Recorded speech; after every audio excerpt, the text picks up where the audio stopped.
The young man in the living room waiting to see your father is from the Kingsley Museum. Oh. And between you and me, he is quite handsome. Mrs. Lucas, now, if my father already has a business appointment, then Oh, stuff and nonsense, No, lovey. really, I think it would be better if I would just come back later. What a pleasant surprise. Hi, Daddy. Hi. Oh, Mr. Carpenter, there's a young man waiting to see you in the living room. I'm on my way out. No, wait a minute. Why hurry off? This won't take long. No, sure. I really think it'd be better if I would just drop back later, if you'll still be here then. Yes, certainly, I'll be here. All right, I'll see you then. See you then. Bye. Mm-hmm. Mr. Carpenter, this is the nice young man from the museum. How do you do? Hi, how are you? Jeremy Lancelot, Mr. Carpenter. At your service. I don't think I quite understand.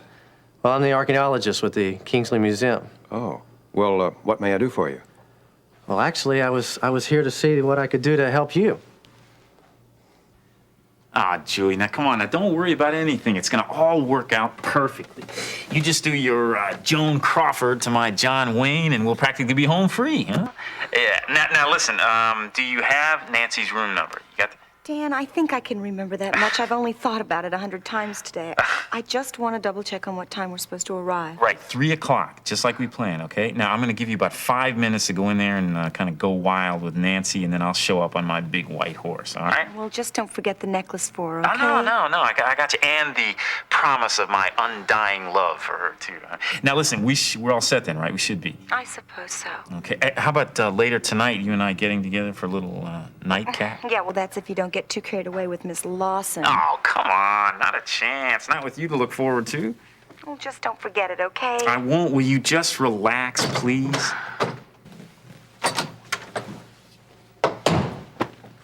Look, I'll see you later, okay? Well, gentlemen, to what do I owe this great pleasure? I'm afraid it's all over, Dan. Well, so you finally wised up, huh, Martin? It's about time. I mean, we have all known from the beginning that was the smartest thing for you to do, to settle out of court. Well, that's not why I'm here. Doug has told me everything.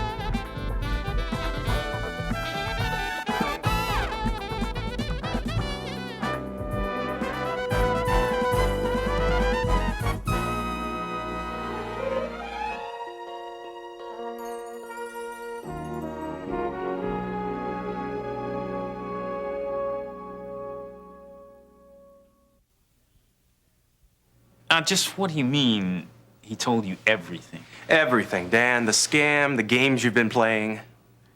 Everything, huh? Yeah. Yeah. Well, now, what's all this going to do to your professional career, Doug, if you know what I mean? He told me about that, too, about the plagiarized thesis back in law school. Believe me, that's nothing compared to your unethical practices. Oh, really? Yeah. You know, I'm tired of running away from that, Dan. It was a stupid thing to do, granted. But law school has little to do with the Bar Association. Well, you be sure to remind them of that when all this comes out, Doug. And believe me, it will all come out. Yeah, well, I found out that a forged thesis isn't a disbarable offense anyway. I'm not afraid to face him at law school, if it comes down to that. But the bar might be very interested in hearing about you and Nancy. What's been going on between you? Deceiving a client Just is spare definitely... me, Martin. I mean, you're no authority on legal matters. And you, Doug, spilling your guts just when you had everything to gain.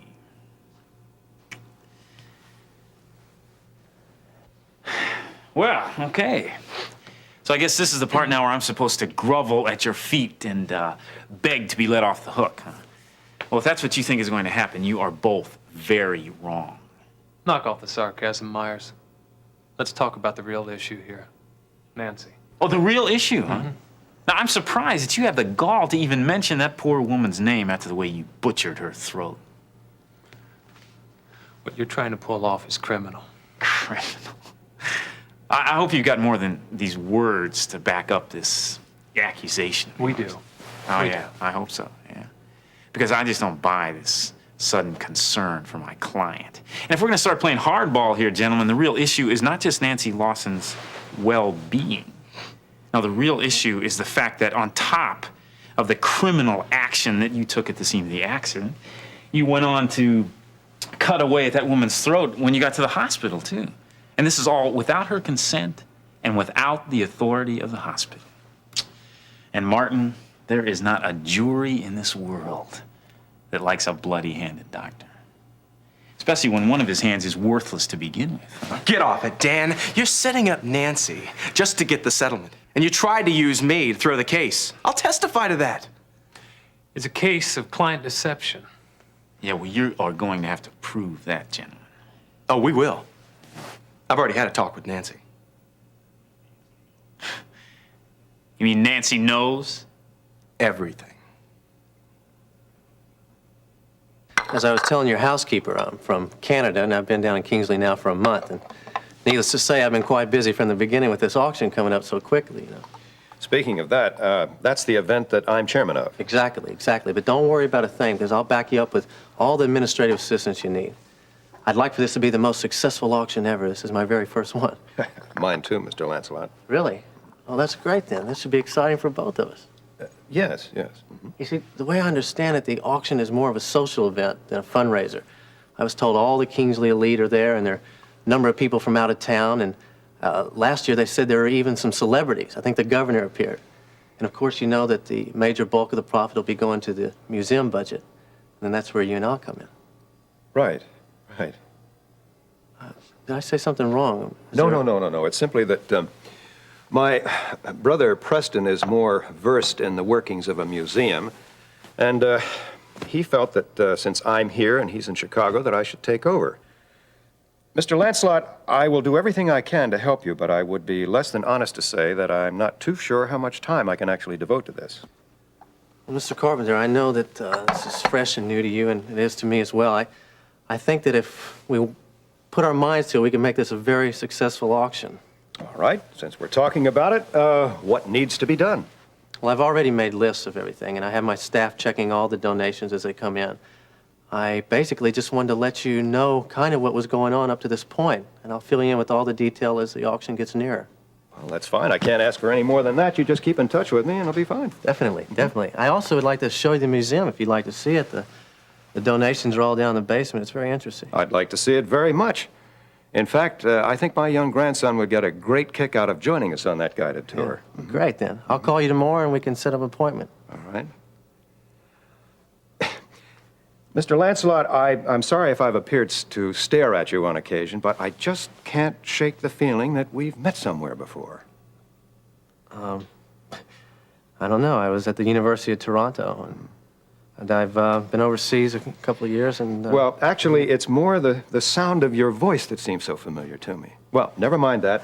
I can expect you to call, and I must say I'm looking forward to the guided tour of the museum. Great. And I'm quite certain that Eric will enjoy it, too. I can't wait to tell him that we're going to go. So you told Nancy everything. Yeah. Well, listen, it doesn't matter anyway, because there's no way in the world she's going to believe you. It's your word against mine, Doug. Oh, I think she will. She's not stupid. And she knows you're his lawyer. She's going to think he put you up to it. She's also my wife's aunt. Oh, right. Right, I forgot about all that great love and trust that she has for your family. Well, strangely enough, Dan, I didn't have to convince Nancy of anything. Oh, don't give me all this garbage. No. I think you better listen to me. Day before yesterday, you and Julia were out at Greenbrier having dinner. Remember? Well, Nancy was there, and she saw everything. Oh, no, I don't believe that. Miriam Mason was there, too. Remember? She even served you and your wife dessert. Well, so what? I didn't see Nancy there, and if Nancy would have been there, she would have told me. A funny thing. She cared enough to keep from creating a big scene in front of your wife. Look, gentlemen, I am a little tired of this whole conversation, so if you don't mind, I've got many better things to do than sit around here and worry about whether my client is going to believe me or you. Let's go. Yeah.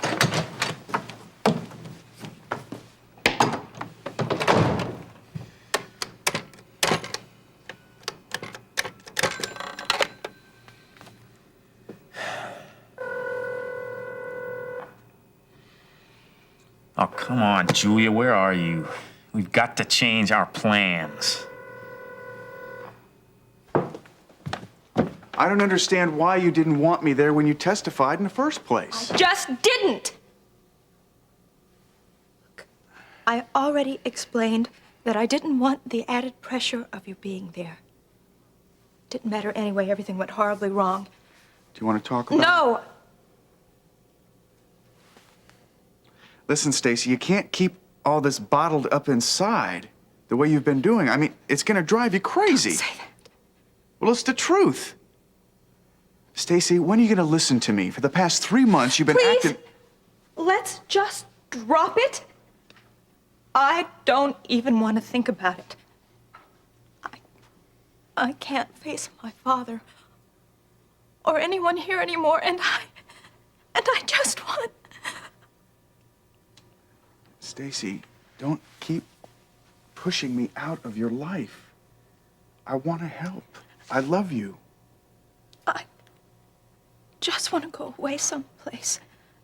I can't take it here anymore, and I've just got to go away and never come back. You don't mean that. Here, let me hold you, Stacy. I'll protect you. I wish that you could. Do you? Oh, yes. There's so many bad memories here. And I'm tired, Gil. I'm tired of the memories. And I'm tired of the hurts. And I just want to go someplace and start all over again. Stacy, I promised you that I would never hurt you again. I wish you'd believe me. Do you really love me the way that you say you do? How could you ask me that? I've been trying to prove that for months now. Then marry me and take me away from all of this. Right away? Oh, yes, right away. Well, there's nothing here for me anymore. My mother's dead, and Amber hates me, and my father's all but been destroyed, and I hate it here. I hate being here anymore. Stacy, it's happening so quickly. I mean, it's such a drastic change. I don't care. I've made up my mind. I have to leave. I want to go someplace and start all over again with you. If you really love me, you'll take me away from everything. Stacy, even from the memory of you and Amber. I do love you, but it's... Do you love me? You said you love me. Of course I do, Stacy. It's just... Do you, Gil? Or is it all just lies like it was before? No, please, don't say that. Then prove it to me. Now, I mean it. Ask me to marry you. And promise me that you'll take me away from all this forever. Will you? Will you, Stacy? Say it.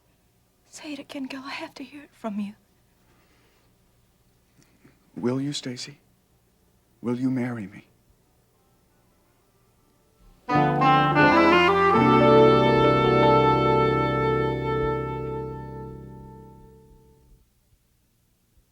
Then you'll take me away from Kingsley? Now?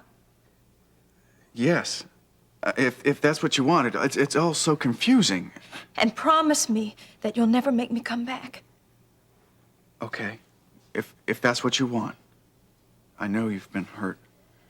Okay. You always have loved me, haven't you? More than you'll ever know. But where can we go? Well, I don't know. Someplace where we can both start over fresh. I mean, Kingsley isn't like home to me anymore either after everything that's happened. As long as we leave right away.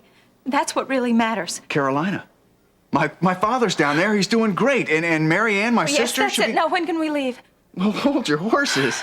I've got some business things that I have to take care of. And as soon as they're done, we can go. Oh, Gil. I'm so happy. Well, if you're happy, so am I. But promise me one thing. Anything. Promise me you'll never doubt my love again. I won't. And I've always loved you, Gil.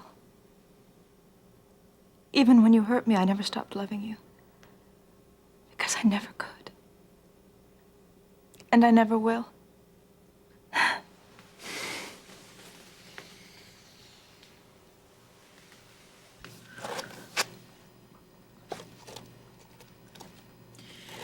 You fool. You stupid fool. He never wanted you anyway.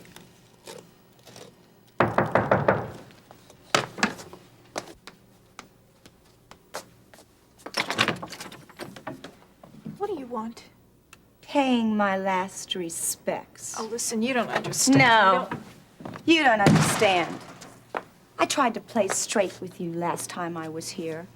I told you how our marriage had turned sour. Listen. How I changed for him. How I did everything I could to make him happy to keep him. Listen, I don't really need I to even listen thought to he this, began okay? to realize what we had together. Julia, you don't But he was only understand. changing because of you. I came to you. I bared my heart like that, hoping you would change your mind. I was wrong. Well, I'm not going to be your doormat this time, Nancy Lawson.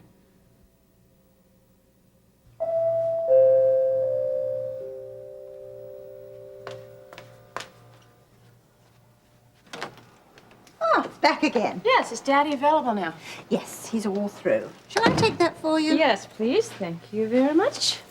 Hi. All finished with your business meeting, huh? Yes. Oh, it really wasn't a business meeting. It was just the young man from the museum. Oh, well, that's what Mrs. Lucas said, and I'm really glad to hear you're renewing your interest in the arts. Well, especially now that Preston has put me on the board of directors. As a matter of fact, I am going to be the chairman of their annual auction this year for them. Well, isn't that impressive? Incidentally, the young man who is the archaeologist and not the curator, as I told you, wants Eric to join me in a personally conducted tour of the museum. Oh, good. Well, you know that I've always thought if Eric had learned to appreciate art at an early age, it would help him all through his life. My thoughts exactly. You know, Mim, it was very strange. I wish you'd been here to meet him. Maybe you could have helped me figure out exactly where I'd met him before. It was very strange. Well, enough of this.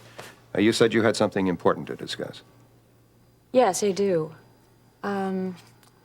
I really want to caution you about getting involved with two young people in love. Oh, Mim. Now, do you honestly think that I have little better to do than try and ruin the happiness of two star-crossed lovers? I'm simply doing Preston a favor by letting Courtney stay here. What she and Vaughn do is no business of mine. I'm talking about Courtney and Peter Davidson. Oh, that's nonsense. I'm sure Courtney doesn't entertain any romantic notions about that Davidson kid at all. Oh, really? Now, how do you know that? Well, Vaughn told me that he and Courtney are planning to get married. Oh, and don't you think that Vaughn might be just a little bit biased? After all, Courtney doesn't feel that way toward him. I've talked with her. She actually told you that. Well, not exactly, but I could read between the lines. Plus, I saw the look in her eyes the night she was getting ready for the formal with Peter. Mim, you're making much too much out of No, I really believe that Courtney wants to be free from all of her strings at Lake Forest. And I can understand her. I really do, because it was like that with Paul and me. You remember. I think she should be able to just live her own life without interference from you or Uncle Preston, okay? Mim, I've already told you I have no intention at all of trying to run the lives of Courtney and her young man. That's young men, including Peter Davidson. Now, I don't want to see you hurt him or Courtney just because of what Vaughn has said to you. You know, I never had any influence on you in matters of this kind, and I seriously doubt whether I'd have any on Courtney either. I simply want what's best for her, and Vaughn seems to be the best possible. Yes, okay, so just promise me you won't. Won't what? Just promise me you won't interfere. All right. I won't do anything. Unless, of course, I'm asked. Now, wait a No, minute. you wait a minute. You destroyed everything for Dan and me. I can't live without that man. And I'm not giving up on him without a fight. Will you listen to me? Don't touch me. You touch me again and I'll claw your eyes out. Julia, stop right now. Nancy, listen, I'm sorry. I told her not I'm here fighting for our marriage and there's nothing that can stop me. But it's over. Now get out of here. Nancy, please believe me. I can explain all of this, really. I just bet you can, Dan. Well, what's this all about? Would you stop it? It's not necessary now. Oh, it's not necessary, he says. Well, I suppose this isn't necessary either. Or are these for me, darling? Nancy, I'm sorry you have to experience this. Oh, that's all right. I'm finding it very entertaining. The best years of my life I gave to you. I would have died for him, and he never gave me anything like this. Stop it, Julia. Nancy knows. All I know is that she's taken the only thing in life that matters to me. Stop it. It's over now. No, That's it. it's not over. It'll never be over between us. You may think I'm out of the picture. Maybe I am. He may even divorce me like he says. But I'll never stop loving him. And I'll never stop hating you. You just shut up. Now, come on. Now stop it, the both of you. Now, Dan, don't you know that Julia just loves you? Nancy, give me a chance to No, explain you just everything, wait will 1 minute and listen to me. Here, look. Why don't you wear this, Julia? It looked just gorgeous on you, right? Don't you think it'll look wonderful? Nancy, what are you doing? Now, let me just finish this, right? Once and for all. Dan, you know, I love you, but I've made up my mind about something. You've just thoroughly convinced me of something. Here, you can have him. He's all yours. Because the two of you are exactly alike. You both deserve each other.